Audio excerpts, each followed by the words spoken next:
আল্লাহ নবী ঘুমের থেকে জেগে হযরত আলীকে ডেকে বলেন, আলী, আল্লাহ অর্ডার করেছেন আমি মদিনায় চললাম, আমার বিছানার পরে আমার চাদর গায়ে দিয়ে শুয়ে থাকো। হযরত আলী বলেন, আল্লাহর হাবিব, আপনার চাদর গায়ে দিয়ে ঘুমিয়ে থাকবো?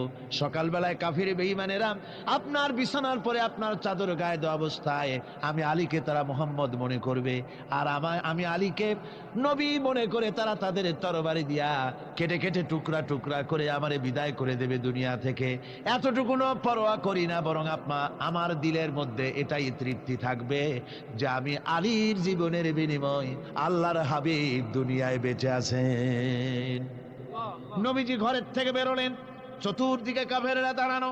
আল্লাহ নবী হাতে এক মুষ্টি বালু হাতে নিয়ে শাহ হাতেল বজু পড়ে 3 বার দম করে বালুগুলো ছেড়ে দিলেন। বালিগুলি ঘরের চতুর্দিকে কাফেরদের চোখে চলে গেল। পরবর্তী সময় রব্বুল আলামিন ডেকে বলেন, নবীরে, বালি যখন নিক্ষেপ আপনি করেছিলেন ধুলাগুলি, আপনি তো শুধু নিক্ষেপ করেছিলেন, কিন্তু চতুর্দিকে কাফেরদের চোখে গেল কেমনে? একদিকে মেরেছিলেন, সেই দিকেই তো যাওয়ার কথা ছিল, চতুর্দিকের কাফেরের চোখে চোখে সেগুলো পৌঁছে গেল কেমনে? ওয়ামা রামাইতা ইদ রামাইতা ওয়ালাকিন্নাল্লাহ রামা। আপনি নিক্ষেপ করেন নাই, যখন আপনি নিক্ষেপ করেছিলেন আপনি তো শুধু বালুকণা ছেড়েছেন, আর ওই বালুকণাগুলি ঘরের চতুর্দিকে সব কাফেরদের চোখে পৌঁছবার দায়িত্ব আমার কুদরত গ্রহণ করেছিল। আমার ভাইয়েরা, নবীজি বিপদে, এতগুলি শত্রু তরবারি নিয়ে তিনি বিপদে ধৈর্যহারা হন নাই। আস্তে করে ঘরের থেকে বেরিয়ে হযরত আবু বকরের বাড়িতে গিয়ে হাজির। দরজায় গিয়ে আওয়াজ দিলেন, আবু বকর। অমনি দরজা খুলে গেল। লাব্বাইক ওয়া সাদাইক। হুজুর বলেন, আবু বকর রে, একটা ডাকে কেমনে সাড়া দিলে? তুমি কি ঘুমাইছিলে না? হযরত আবু বকর বলেন, হুজুর, আপনি বলেছেন আমাকে নিয়ে হিজরত করবেন, আমি মনে মনে চিন্তা করেছি, না জানি কত রাত্রে নবীজি আসেন, উঠতে যদি আমার দেরি হয়ে যায়, নবীজি যদি দরজার কাছে দাঁড়ায় দাঁড়ায় আমার ডাকাডাকি করে, আর আমি যদি ঘুমায় থাকি, তাহলে আল্লাহর নবীর সঙ্গে বেয়াদবি হয়ে যাবে। এই মনে করে বিছানায় না ঘুমাইয়া আপনার গলার আওয়াজ শোনার জন্য এই দরজার সঙ্গে পিঠ লাগাইয়া লাগাইয়া দাঁড়াইয়া ঘুমাচ্ছিলাম। আল্লাহর নবী হযরত আবু বকরকে সঙ্গে করে নিয়ে চললেন মদিনার দিকে। উল্টা পথে রওনা করলেন। বারবার কাবা শরীফের দিকে তাকাতে লাগলেন। বুখারী শরীফে এসেছে, নবীজি বারবার কাবার দিকে তাকিয়ে বলতেছেন, রে কাবা, বড় আশা ছিল তোর কাছে থাকবো, তোর খেদমত করব, কিন্তু তোর নিষ্ঠুর সন্তানেরা তোর কাছে আমারে থাকতে দিল না রে। আল্লাহ নবী মিসফালা দিয়ে জাবালে কেদোয়ার উপর দিয়ে চলে গেলেন জাবালে সুরে। গুহার কাছে যখন গিয়েছেন, ফজর রক্ত হয়ে গেল। হযরত আবু বকর রাদিয়াল্লাহু তাআলা আনহু বলছেন, হুজুর, আর উপায় নাই, দিন হয়ে গেল, এখন বুঝি ধরা পড়ে যাব, ওই গুহার মধ্যে গিয়ে আশ্রয় নেই। তবে আপনি দাঁড়ান, গুহার ভিতরেই পাহাড়িয়া গুহা, বিচ্ছু থাকতে পারে, সাপ থাকতে পারে, আমি আগে ঢুকি, যদি কোনো হিংস্র প্রাণী থাকে আমার উপর দিয়া আঘাত হয়ে যাক, আল্লাহর নবী হেফাজতে থাকুক। হযরত আবু বকর রাদিয়াল্লাহু তাআলা আনহু গুহার ভিতরে নামলেন। নেমে গুহা সাফ করে হুজুরকে ডাকলেন। হুজুর তাশরীফ ফরমালেন গুহার মধ্যে। হুজুর বলেন, আবু বকর, হেঁটে হেঁটে কষ্ট হয়ে গেছে, তুমি বসো, তোমার উরুর উপরে মাথা রেখে আমি একটু ঘুমায়ে যাই। আল্লাহর হাবিব ঘুমায় গেলেন। হযরত আবু বকর লক্ষ্য করে দেখেন চতুর্দিকে অনেকগুলি গর্ত দেখা যায়। এই গর্ত থেকে সাপ আসতে পারে, বিচ্ছু আসতে পারে মনে করে নিজের গায়ের চাদর ছিঁড়ে ছিঁড়ে গর্তগুলি বন্ধ করা শুরু করে দিলেন। কয়েকটা গর্ত বন্ধ করার মতো চাদর আর নাই, পাও দিয়ে চেপে ধরলেন। এক পাহাড়িয়া বিষধর সাপ বেরোবার জন্য চেষ্টা করে বেরোবার পথ খুঁজে না পেয়ে হযরত আবু বকরের পায়ের উপরে দংশন করেছে। বিষের যন্ত্রণায় হযরত আবু বকরের চোখ থেকে পানি দরদর করে পড়ছে। রাসূলুল্লাহর ঘুম ভেঙে গেল। আল্লাহর নবী তাকে বলেন, আবু বকর, চোখে পানি কেন? বাড়ির কথা বুঝি মনে পড়ে গেছে? হযরত আবু বকর বলেন, ইয়া রাসূলুল্লাহ, আল্লাহর নামে কসম করে বলি, যেই দিন আমি ঈমান এনেছি ওই দিন থেকে আমার মা বাপ, আমার কোলে আমার সন্তান, আমার স্ত্রী, আমার জায়গা জমি ঘর বাড়ি, এমনকি আমার নিজের আত্মার চাইতে হুজুর আপনারে ভালোবাসি বেশি। তাহলে কাঁদো কেন?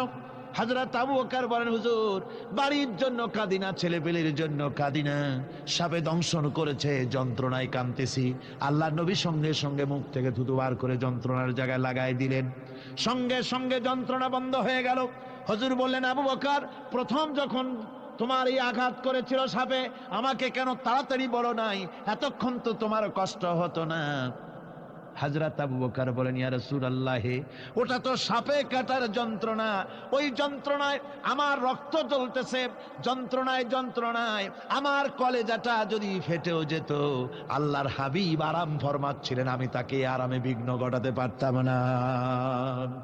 আমার ভাইয়েরা, হযরতে আবু বকর, হযরতে রাসূল দুজন বসে আছেন, এমনি সময় কাফের বেঈমানেরা খুঁজতে খুঁজতে জায়গা মতো এসে গেছে। একজনে বলে ভিতরে আছে, আর একজনে বলে নাই। পায়ের যদি থাকবে তাহলে মাকড়সায় জাল বুনালো কি করে, পাখি ডিম পেড়ে বসে আছে কি করে, তাদের সন্দেহ হতে লাগলো। এর মধ্যে না একজন বলে আছে আর একজন বলে নাই। হযরত আবু বকর ভয়ের চোটে কেঁদে ফেলেছেন, হুজুর আর উপায় নাই। এই যে অবস্থা, এই অবস্থার ভিতরে, এই অবস্থার ভেতরেও আল্লাহ নবী এতটুকু ঘাবড়ে যান নাই। শত্রুরা তরবারি নিয়ে এসেছে, সুযোগ পেলেই একটু তাকালেই দেখতে পাবে, তুলে মেরে ফেলে দেবে। আল্লাহর হাবিব মোটেই ধৈর্য হারালেন না, এতটুকুন হতাশ হলেন না। আল্লাহ পাকের হাবিব তার সাথীকে কি বললেন, তখন কোরআনে কারীম সূরা তাওবার মধ্যে আল্লাহ তা উদ্ধৃত করেছেন মুমিনদের জন্য, ইযহুমা ফিল গার إذ يقول لصاحبه لا تحزن إن الله معنا। ও আমার সাথী, ও বন্ধু, ভয় করো না, চিন্তা করো না, আমরা মাইনরিটি নই, আমরাই মেজরিটি। তার কারণ আল্লাহ আমাদের সাথে আছেন। সুবহানাল্লাহ, আল্লাহ আমাদের সাথে আছে। আর বন্ধুগণ, কোরআনে কারীমে রব্বুল আলামিন বলেন, فأنزل الله سكينته عليه وأيده بجنود لم تروها। আল্লাহ পাক তার মনের মধ্যে গভীর প্রশান্তি এবং স্বস্তি দান করলেন, আর এমন সৈন্য দিয়ে সাহায্য করলেন যে সৈন্যদেরকে তোমরা দেখতে পাও না। এভাবে করে রব্বুল আলামিন মুমিনদের বিপদে আপদে মুসিবতে সব সময় আল্লাহ পাক মুসলমানদেরকে সাহায্য করেছেন। জোরে বলেন সুবহানাল্লাহ। মুমিনদের সাহায্যকারী আল্লাহ। তাই ইসলামী আন্দোলনের সাথে যারা আছে, যারা কর্মী, যারা নেতা, যারা মুমিন, যারা ঈমানদার, মেঘের মতো প্রচন্ড কালো মেঘ হয়ে চতুর্দিক থেকে অন্ধকারের মতো সে এসেছে বিপদ, কোন বিপদ না। আল্লাহ পাক সাহায্যকারী। কে সাহায্যকারী? জোরে বলেন, সাহায্যকারী কে? আল্লাহ সুবহানাহু ওয়া তাআলা, তিনি সাহায্যকারী, ভয় নাই। আল্লাহ পাকের উপর ঈমান আনলে পরে কলিজার ভিতরে দুর্জয় সাহসের সৃষ্টি হয়ে যায়, কোনো ভয় অন্তঃকরণে তার থাকে না। আল্লাহ পাক সাহায্য করেন। আর আল্লাহর উপরে ঈমান আনলে পরে রব্বুল আলামিন বলেছেন, ইয়া আইয়ুহাল্লাযীনা আমানু হাল আদুল্লুকুম আলা তিজারাতিন তুনজিকুম মিন আযাবিন আলীম। এমন একটা ব্যবসার কথা কি বলবো না, যে ব্যবসায় তোমাদেরকে জাহান্নামের আযাব থেকে বাঁচায় দেবে। তার প্রথম কাজই হলো আল্লাহর প্রতি ঈমান আনা। ঈমান আনলে পরে এই সমস্ত গুণ তৈরি হয়ে যায়। আর ঈমানে সবচাইতে উপকৃত হয় সমাজের লোকেরা, রাষ্ট্রের লোকেরা, পরিবারের লোকেরা, দেশের মানুষ উপকৃত হয় মুমিনদের দিয়ে ঈমানের কারণে। তার কারণ হলো, একজন মুমিন, একজন ব্যক্তি যখন ঈমানদার হয়, মুমিন হয়ে যায়, আল্লাহর প্রতি যখন প্রগাঢ় বিশ্বাস তার এসে যায়, তখন সেই ব্যক্তি নৈতিকতার মান তার বেড়ে যায়। জোরে বলেন সুবহানাল্লাহ। নৈতিক চরিত্রের উপরে সে প্রতিষ্ঠিত হয়, সে মিথ্যা বলতে সাহস পায় না। মুমিন ব্যক্তি মিথ্যা বলতে সাহস পায়? পায় না। কেন পায় না? মিথ্যা বলতে সাহস পায় না, ঠকাতে সাহস পায় না, ওজনে কম দিতে সাহস পায় না, শয়তানি বদমাশি করতে সাহস পায় না। তার কারণ হলো আল্লাহ পাক বলে দিয়েছেন, মুমিন কোরআনের ভিতরে পড়েছে, ইয ইয়াতালাক্কাল মুতালাক্কিয়ানি আনিল ইয়ামিনি ওয়া আনিশ শিমালি কাঈদ। দুজন নিয়ন্ত্রণকারী ফেরেশতা তোমার ডানে এবং বামে বসে বসে তোমাকে নিয়ন্ত্রণ করছে, কোথায় যাও কি করো এই ফেরেশতারা বসে বসে সব দেখতেছে। মা ইয়ালফিযু মিন কাওলিন ইল্লা লাদাইহি রাকীবুন আতীদ। মানুষ এমন কোনো কথা বলে না যা ফেরেশতারা রেকর্ড না করে, সব রেকর্ড হয়ে যায়। তাই মুমিন ব্যক্তি দায়িত্বহীন কথা বলতে পারে না।